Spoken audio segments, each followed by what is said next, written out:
All right, let's talk about training.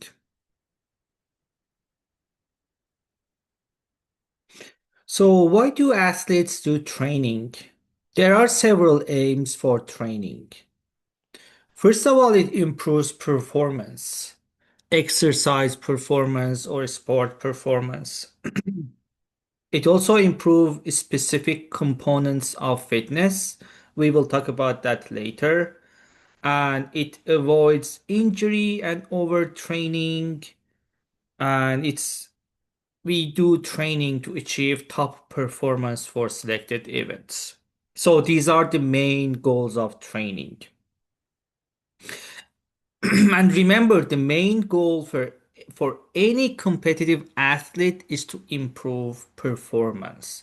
So among these aims of training, improving performance is the most important one. As I mentioned, training is also improving specific components of fitness. So, what are the components of health-related fitness? First of all, it's cardiovascular fitness. You might see this term a lot, cardiovascular fitness or aerobic exercise. And as I mentioned, cardio means heart and vascular means vessel. So cardiovascular fitness means improving the heart and vessel and improving the heart's ability to flow blood to the required tissues and organs like muscles or muscle groups. And for aerobic exercise, these are the examples like walking, biking, rowing. Another component of health-related fitness is muscular strength and muscular endurance. These two together, sometimes called muscular skeletal fitness. And the examples for muscular strength and muscular endurance is the resistance exercise like weightlifting. Cardiovascular fitness, muscular strength, and muscular endurance, these three are the main components of health-related fitness. We also have flexibility, which is the range of motion around your joints. And the exercise type for flexibility, some kind of called stretching exercise like yoga. And we have body composition. And when we say body composition, we mean the percentage of body fat or lean muscle mass. So the components of health-related fitness are our goal is to improve cardiovascular fitness, muscular strength, muscular endurance, improving and enhancing flexibility, and improving our body composition. And exercise is geared to improve one of these areas of fitness. So we do exercise, we engage in physical activity in order to improve one of these areas of components of health-related fitness. And remember, keep that in mind, that cardiovascular, muscular strength, and muscular endurance, these are the main components. These are the most important ones. And there are some benefits of exercise for weight control. We know like when someone engage in exercise or any type of physical activity, they be able to control their weight very easily. What's the reason behind that? What causes weight control after engaging in exercise? First of all, any type of exercise or physical activity boosts calorie burns. So when we burn calories, we are able to control our weight efficiently. Exercise also maintains muscle and muscle mass. By maintaining muscle and muscle mass, we also increase calorie burns because muscles are very active organs that consume lots of energy and calories. So when we increase the muscle mass, we increasing the energy expenditure. So this also helps with the weight control. And also exercise increases metabolism. So when we increase our muscle mass, since muscles are very active organs in terms of metabolism, we increases the metabolism after engaging in exercise. And also, even after finishing our physical activity or exercise, for a period of time, some say up to 24 to 48 hours, uh, we see a significant increase in metabolism even after stopping doing exercise. Exercise also promotes greater fat loss, specifically aerobic exercises. Aerobic exercises uses carbohydrates and fat, and that fat loss also helps with weight control. And also, exercise suppresses appetite. So people who engage in physical activity, sometimes they report that they have lost their appetite because of the all the movements. And there are a couple of reasons behind that. Uh, and it's not like understood very well the main reason. But some says like engaging in physical activity or exercise, specifically high intensity exercises, they feel that they lost appetite.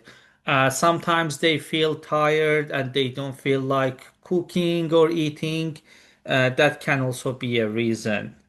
And this appetite suppression can cause weight loss or weight control in a long run. And we have a relationship, a significant relationship between exercise duration and weight loss. A recent literature suggests that 200 to 300 minutes per week, or uh, equal or over 2000 kilocalories per week of exercise are needed for weight loss. And also, you must progress to these higher levels of exercise gradually over time in order to see the weight loss.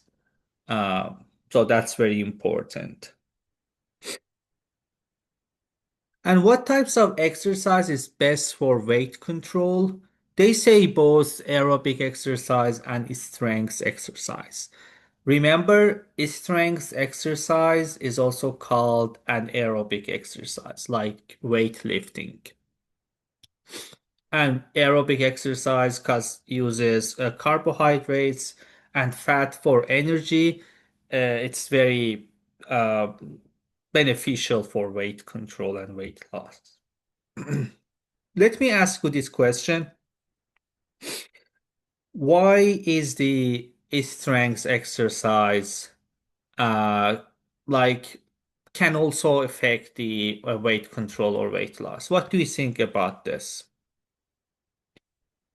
So if you go back to a few slides, uh, like two previous slides, we said that exercise maintains muscle mass and increasing metabolism. So by doing strength exercise, we are improving our muscle mass, and by improving our muscle mass, consequently, it leads to increase in metabolism and increase in energy expenditure, and finally, we get to weight control or weight loss. This slide is very important. Um, It's the key point of chapter one, basic training principles.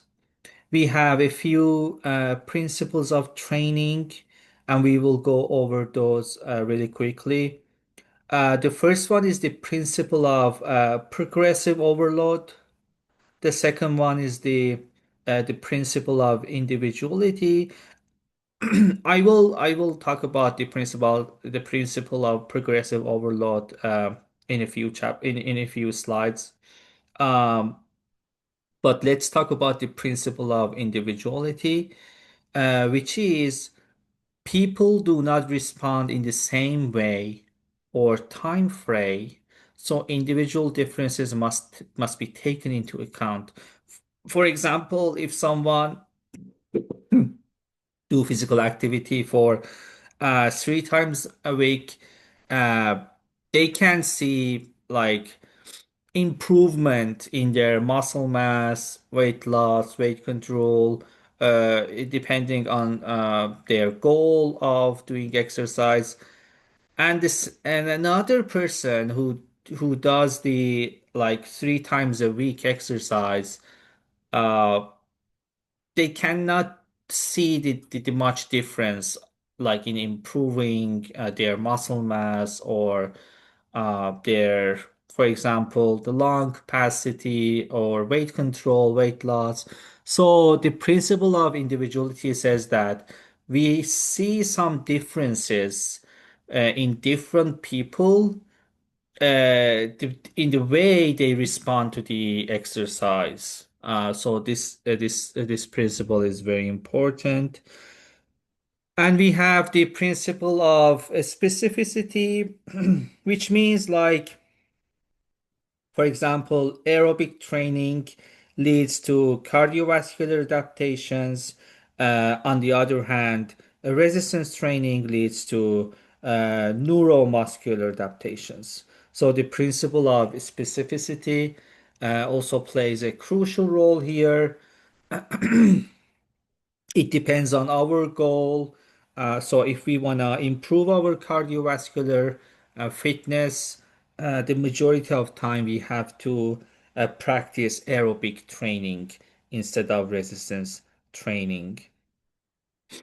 We have the principle of hard, easy, which means hard physical efforts must be followed by training sessions with less physical stress to allow for the rest necessary for optimal adaptation.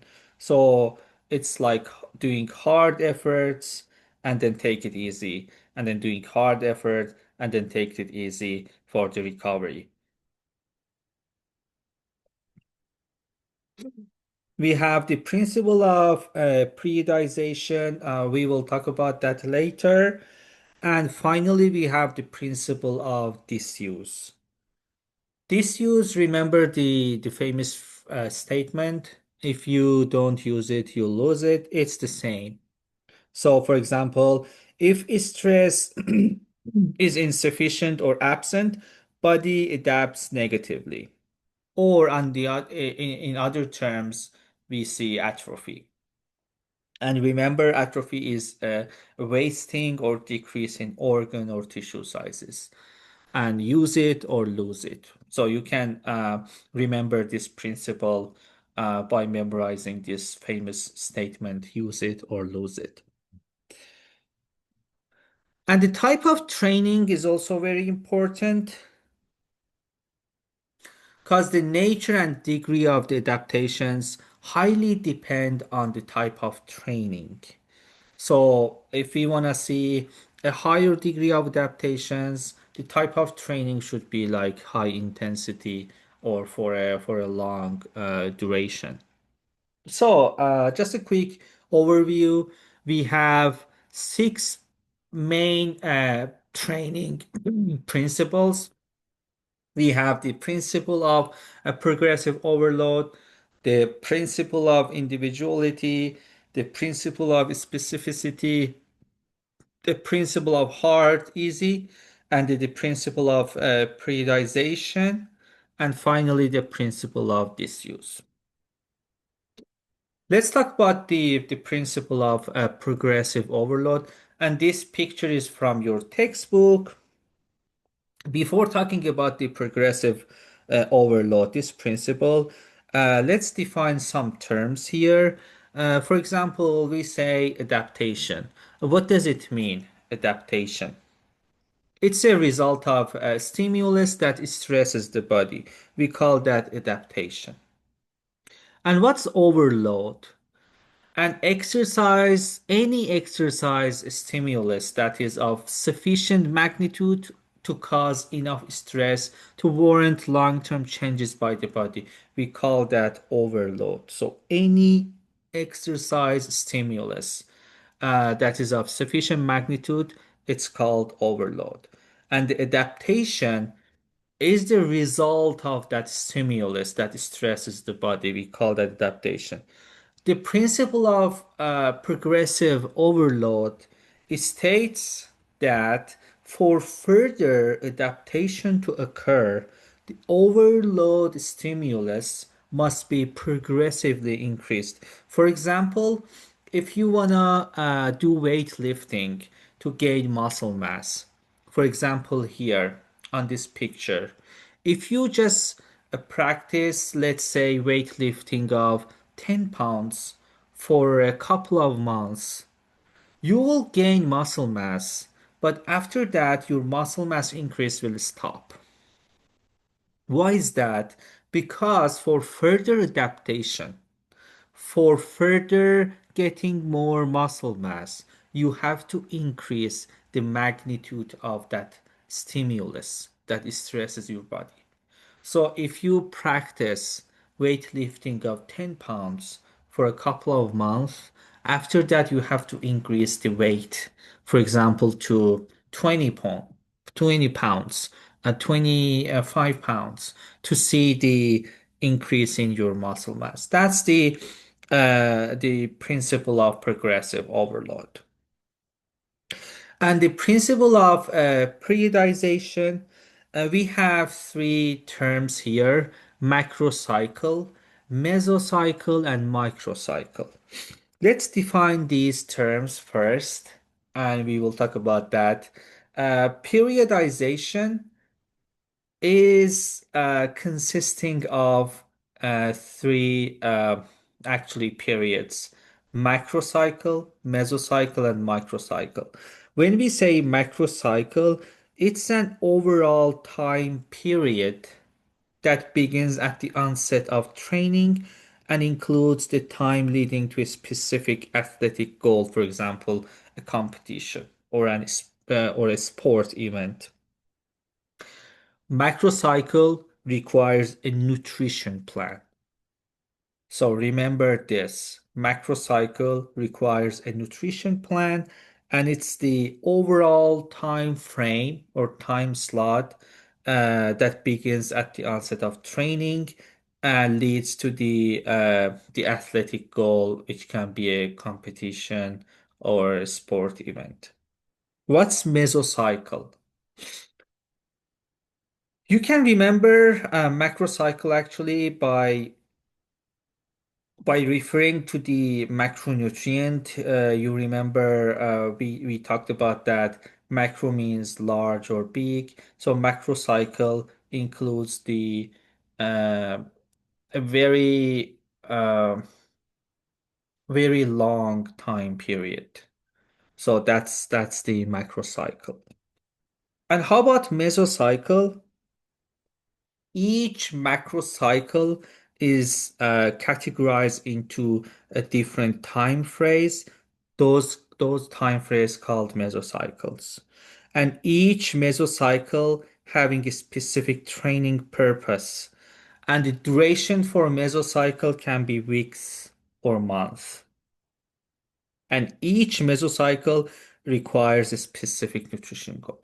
So macrocycle is also requires a nutrition plan that covers and governs the entire time frame from the onset of training leading to a specific competition or a sport event. That's the macrocycle, and macrocycle is categorized into the different time phrase, those each time phrase called mesocycle, and each mesocycle requires a specific nutrition goal and nutrition plan, and the duration of mesocycle can be weeks to months. And what's microcycle? Each mesocycle is made up of repeated time intervals called microcycles. And it coincides with the weekly calendar. So microcycles are weekly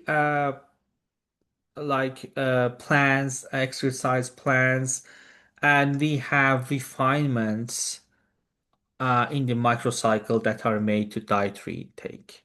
So microcycle doesn't require a specific nutrition plan, but we do refinements and modification of a dietary intake during microcycles. Let's talk about components of a workout. This slide and a couple of subsequent slides are important for your own information if you are engaging any exercise or physical activity. There are three main components of a workout. We have warm up, and we have main activity, and we have cool down. Okay, so we have three components of a workout. Before starting any type of workout, we have to warm up first.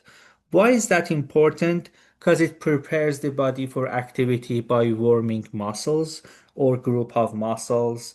It increases blood flow to working muscles because muscles are very active organs, and when they are engaged in exercise or physical activity, they require a high amount of blood flow. So warming up increases the blood flow to working muscles and have them prepared for the main activity. And we have this warm up can have cardiovascular component and or flexibility component. Here, let me hit a very important point here for you.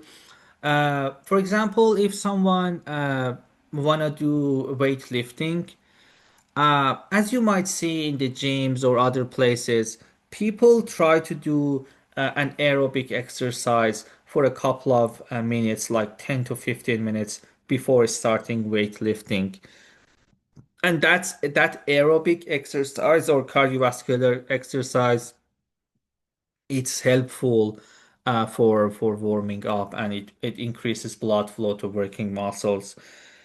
Some people try to engage in flexibility exercise as a warm up, but it's very crucial to keep that in mind that before doing flexibility exercise as a warm up, again we have to do cardiovascular component because you don't want to stretch the cold muscles first without having a warm up muscles. So cardiovascular component comes first, and then people can do also additional flexibility component for a warm up. And the main activity, as we mentioned previously, we have two types of exercise, aerobic and anaerobic or resistance. So whenever you see resistance in textbooks or journal articles, resistance exercise, resistance training is the other term for anaerobic exercise. And these two types, aerobic and resistance, plays a significant role in disease prevention. So here on the right side we have pictures. On the above picture, that's an aerobic exercise like treadmill, walking, and at the bottom we have weightlifting. That's a resistance training. So we covered warm up as a component of workout and main activity. And also we have to do some cool down after finishing our exercise. And there are a couple of benefits regarding cool down, one of which is it reduces blood pooling specifically in legs. It reduces the blood pooling and it promotes recovery. After each exercise sessions, we have to rest in order for recovery. And cooling down also promotes recovery and it minimizes muscle soreness. So if we try to practice cool down after each exercise session, we will see a significant decrease in muscle soreness and pain after engaging in medium or high intensity physical activity. We have a FIT formula for aerobic exercise, FIT. F stands for frequency, which we recommend 2 to 6 uh, times a week, depending on the individual. Some individual can do 6 times a week of exercise, and some people, especially the beginners, we recommend 2 times a week of exercise. So F stands for frequency. I stands for intensity, how hard you work. And in order to measure the intensity of a specific exercise, we use ratings of a perceived exertion. I will show you that in the next slide. And we have time. T stands for time, how long and time frame, and we recommend 20 to 30 minutes of continuous or discontinuous time frame for aerobic exercise. Sometimes it's called, instead of saying fit, it's like FITT, and the last T stands for type. So if you see this uh,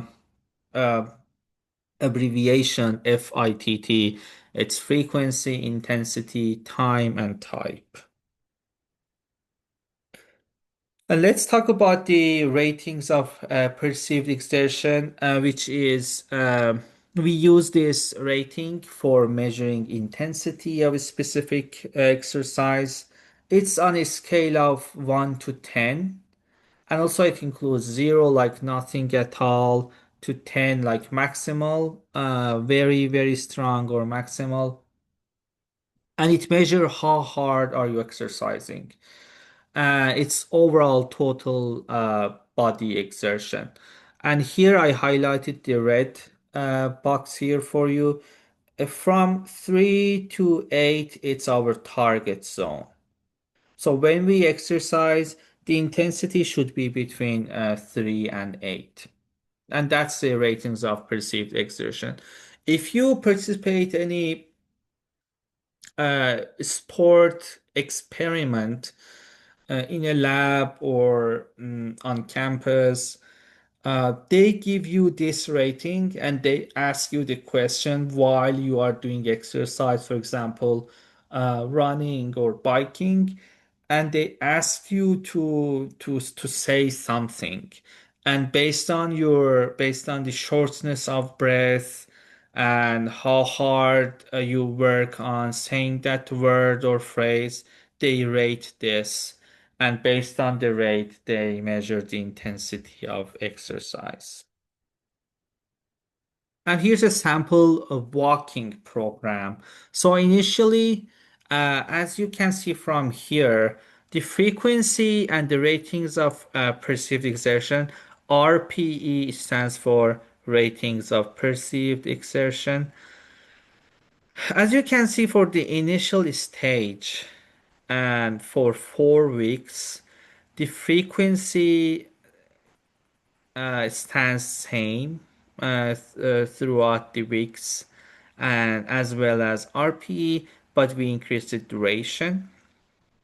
And for the improvement stage, as we go forward, we increase the frequency, we increase the RPE and duration. So this is a sample walking program for your information.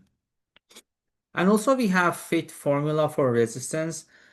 These are almost the same, except for the frequency. As you remember, we mentioned that we recommend 2 to 6 times a week, depending on the individual for aerobic exercise.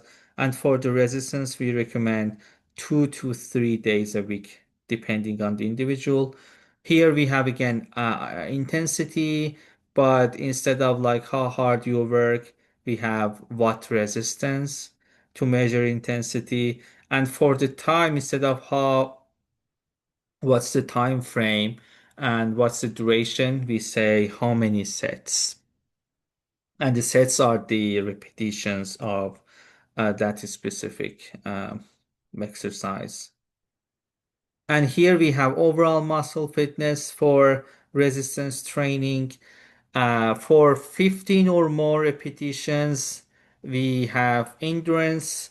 And if it is less than 8 repetitions, we have strength exercise. So endurance exercise and strength exercise, these are both our resistance training. And here, as I said, for the frequency, we recommend 2 or 3 days per week.